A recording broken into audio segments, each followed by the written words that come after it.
अस्सलामुअलैकुम जी। Kitchen and beauty corner में खुशामदीद। उम्मीद है आप सब खैरियत से होंगे जी। मैं भी अल्लाह के करम फजल से बिल्कुल ठीक ठाक, शुक्र अल्हम्दुलिल्लाह। और आज की हमारी रेसिपी है जी अरवी गोश्त। गोश्त मैंने ले लिया है 1 किलो। अरवी है मेरे पास आधा किलो, जो मैंने छिलका उतार के इसमें थोड़ा सा नमक और खुश्क आटा डाल के इसको अच्छे से मसल के इसको मैंने वॉश कर लिया था और फिर इसको मैंने ड्राई कर लिया था। और यहाँ जी लहसुन अदरक का पेस्ट है, इसके साथ हरी मिर्चें हैं, मैंने वो पीस ली थी। और ये मसालों में है जी पिसी हुई लाल मिर्चें, पिसा हुआ धनिया, आधी चाय की चम्मच गरम मसाला है, 1 चम्मच मेरे पास मेथी है, आधा चाय का चम्मच हल्दी है और 1 चाय का चम्मच नमक है। और पिसी हुई लाल मिर्चें मैंने ली थी 2 चाय के चम्मच। ठीक है जी, अगर आप स्पाइसी पसंद करते हैं तो आप क्वांटिटी को ज़्यादा कर सकते हैं। अब हम करते हैं अपनी रेसिपी को स्टार्ट। और सबसे पहले मैंने ऑयल ले लिया था 1 कप, उसमें मैं डाल दूंगी प्याज जो मैंने बारीक कट कर लिए थे। बड़ी ही आसान और मज़ेदार सी रेसिपी है, जो अरवी को पसंद करते हैं उनको तो ये बहुत पसंद आएगी, और जो नहीं पसंद करते वो थोड़ा सा नाक भी चढ़ाएंगे कि यार ये क्या। तो आप ज़रूर ट्राई कीजिए जी, आपको भी इंशाल्लाह पसंद आ जाएगी। जिनको नहीं पसंद, अगर इस तरीके से बनाएंगे तो उम्मीद है कि आपको भी पसंद आ जाए। तो यहाँ जी मैंने प्याज शामिल कर दिए हैं। मैं कुछ छुट्टियों पे गई हुई थी, तो इसलिए काफ़ी टाइम के बाद आज मैं वीडियो अपलोड करूँगी इंशाल्लाह। तो उम्मीद है आपको पसंद आएगी रेसिपी भी और वीडियो भी, और हमारी थोड़ी सी चटपटी सी बातें भी।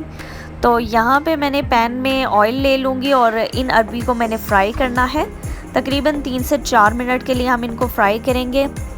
बहुत ज़्यादा ब्राउन नहीं इनको करना, बस हल्का सा फ्राई करना है कि इनका कलर थोड़ा सा गोल्डिश सा आ जाए। वो बड़ी प्यारी सी लुक देती हैं और थोड़ी सी गल भी जाती हैं। तो यहाँ पे मैं पैन ले लूँगी, उसमें मैं ऑयल ले लूँगी। तकरीबन आधा कप मैंने ऑयल लिया है। फ्लेम को मैंने कर दिया है ऑन, और साथ साथ हमारी प्याज गोल्डन होगी और साथ साथ हम अरवी को भी फ्राई कर लेंगे। तो बस 1 से 2 मिनट ऑयल ज़रा गर्म हो जाए तो फिर इसमें हम अरवी शामिल कर देंगे। यहाँ पे जी शामिल कर रही हूँ मैं अरवी को। ये चलेगी हमारी अरवी।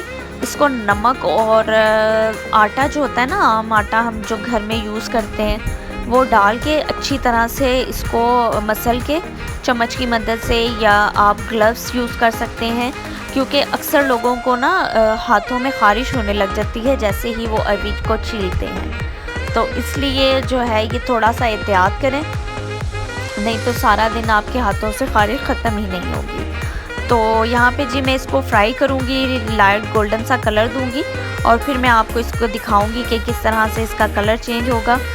यहाँ पे अब मैं प्याज़ों को चेक कर लूँगी, अभी इसमें टाइम है। जैसे ही ये गोल्डन होंगे तो फिर हम इसमें नेक्स्ट स्टेप आपको बताएंगे कि अब हमने क्या करना है।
साथ ही साथ मैंने टमाटर कट करके रख लिए थे और मैं ग्राइंडर जग में ये शामिल कर दूंगी और थोड़ा सा मैं इसके साथ ही पानी इसमें शामिल करके इसको ग्राइंड कर लूँगी ताकि हमारे पास टमाटर का पेस्ट आ जाए।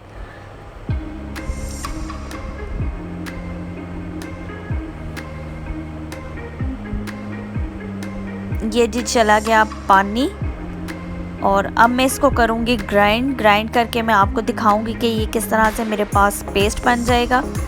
थोड़ा सा पानी मैं और शामिल कर रही हूँ। हाँ जी, इतना सा तकरीबन 2-3 घूंट सा पानी चला जाएगा, आधे कप से भी कम। ठीक है जी, और अब मैं इसको करूँगी ग्राइंड।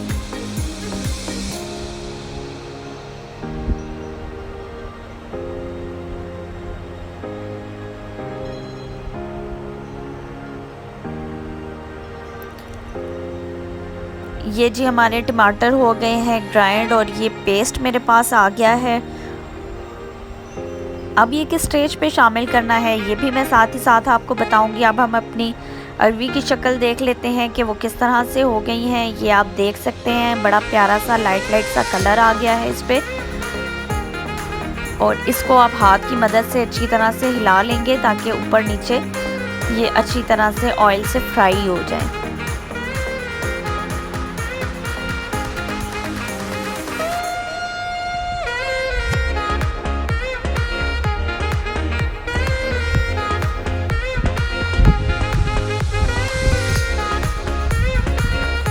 चम्मच की मदद से इसकी साइड को आप चेंज कर दें ताकि सारी तरफ से कलर एक जैसा बड़ा खूबसूरत सा गोल्डन सा कलर आ जाए। अब हमारी प्याज चेक करते हैं जी, बड़े प्यारा सा गोल्डन कलर आ गया है। आप देख सकते हैं बहुत डार्क ब्राउन नहीं हुई, बस हल्का सा गोल्डिश कलर आ गया। इसके साथ ही इसमें मैं शामिल करूँगी गोश्त। गोश्त मेरे पास है जी, मटन मैंने लिया है। ठीक है जी, मटन के साथ ही मैंने ऐड करने के बाद इसमें लहसुन अदरक और हरी मिर्चों का पेस्ट शामिल कर दिया है। जो हरी मिर्चें थी वो मैंने लहसुन अदरक के साथ ही पीस ली थी।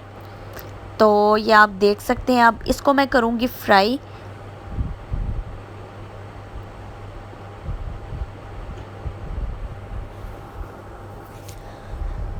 ये सालन तो मेरा फेवरेट है, मुझे बहुत ज़्यादा पसंद है अरवी गोश्त।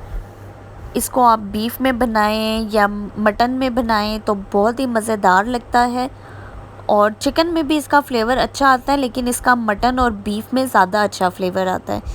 इसका जायका बहुत ज़बरदस्त आता है। अब मैं इसमें मसालों को शामिल करूँगी। जो कि प्लेट में मेरे पास मसाले रखे हुए थे वो सारे मैं शामिल कर दूँगी। ये चला गया पिसा हुआ धनिया, नमक, हल्दी। ठीक है जी, आधा चाय का चम्मच हल्दी थी। 2 चम्मच मेरे पास मिर्चों के थे, पिसी हुई लाल मिर्च थी, ये चलेगी। अब मैं इसको भून लूँगी अच्छे तरीके से और फिर इसको मैं हीट लगा दूँगी तकरीबन 10 मिनट, 8 से 10 मिनट के लिए, ताकि गोश्त हमारा अच्छे से गल जाए। क्योंकि अगर आप स्टीम नहीं देंगे, स्टीम पे नहीं लगाएंगे तो काफ़ी टाइम लग जाएगा गोश्त के गलने में। पुराने वक्तों में तो ऐसे ही होता था, मिट्टी की हांडियों में पकाया जाता था। और बुज़ुर्ग जो हमारे थे, अल्लाह उनको जन्नत नसीब करे, जो इस दुनिया से चले गए हैं, और वो जो थे वो बताते होते हैं कि पुराने वक्तों में बिल्कुल भी ये प्रेशर कुकर वगैरह नहीं चलते थे। ये अब हम लोगों की आसानी के लिए आ गए हैं दुनिया में, तो इसका हम फ़ायदा उठाते हैं। लेकिन जो पहले वक्तों में था वो बहुत ज़बरदस्त जायके वाले बनती थी चीज़, और उनकी बात ही कुछ और होती थी। तो आप जो है हमारी आसानी के लिए ये चीज़ें निकल आई हैं तो हम अपने वक्त को बचा लेते हैं और इस तरफ आ जाते हैं। लेकिन इन चीज़ों से भी जायका बहुत अच्छा बनता है। अगर आप प्यार मोहब्बत से और दिल से जो भी चीज़ बनाएंगे तो वो बहुत अच्छी आएगी। तो 8 से 10 मिनट हो चुके थे और यहाँ पे मेरा गोश्त तकरीबन गल चुका है। तो इसके साथ ही अब मैं इसमें शामिल करूँगी टमाटर का पेस्ट इसमें चला गया। टमाटर का पेस्ट शामिल करने के बाद मैं अच्छी तरह से इसको भून लूँगी।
तो टमाटर भूनने के बाद मैंने मेथी शामिल कर दी थी, उसको भी अच्छे से भून लिया था और ऑयल हमारा आप देख सकते हैं ऊपर आ गया। अब मैं इसमें फ्राई की हुई अरबियाँ शामिल कर दूँगी और उसको मज़ीद मैं अच्छे से भूनूँगी।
अच्छे से ये हमारा भून चुका है। अब मैं इसमें पानी शामिल करूँगी और पानी मैंने थोड़ा सा गर्म करके शामिल किया है। उससे ये होता है कि टेस्ट भी जो है बहुत ज़बरदस्त आता है और हंडिया की जो शक्ल है वो रेडिश सी आती है, बड़ी ज़बरदस्त सी रेड सी आती है जी। तो आप पानी को ज़रूर गर्म करके डाल के देखें आपको क्या डिफरेंस लगता है टेस्ट में। तो यहाँ जी हमारी हंडिया को उबाल आ रहे हैं। अरबी भी हमारी गल चुकी थी अच्छे से और गोश्त भी गल चुका था और आप देख सकते हैं कि शक्ल कितनी खूबसूरत सी आ गई है। तो अब मैं इसको डिश आउट करके आपको दिखाऊंगी कि किस तरह से हमारी डिश हुई है रेडी। ये देखें जी, ये मैंने सर्विंग प्लेट में निकाल ली है और अरबी गोश्त बहुत ही मज़ेदार सा रेडी हो गया है। इसको मैं धनिया और हरी मिर्चों के साथ गार्निश करूँगी। अगर आप चाहें तो इसको नींबू के साथ भी गार्निश कर सकते हैं, क्योंकि इसमें सर्विंग में नींबू भी इस्तेमाल करते हैं। नींबू अगर निचोड़ के थोड़ा सा इसको खाएं तो बहुत मज़ेदार लगता है। इसके साथ हो तंदूर की रोटी या होटल की रोटी तो मज़ा और ज़्यादा दुबाला हो जाता है जी। अपना और अपने प्यारों का ख्याल रखें, दुआओं में रखें जी हमें याद और दें इजाज़त। अल्लाह हाफ़िज़।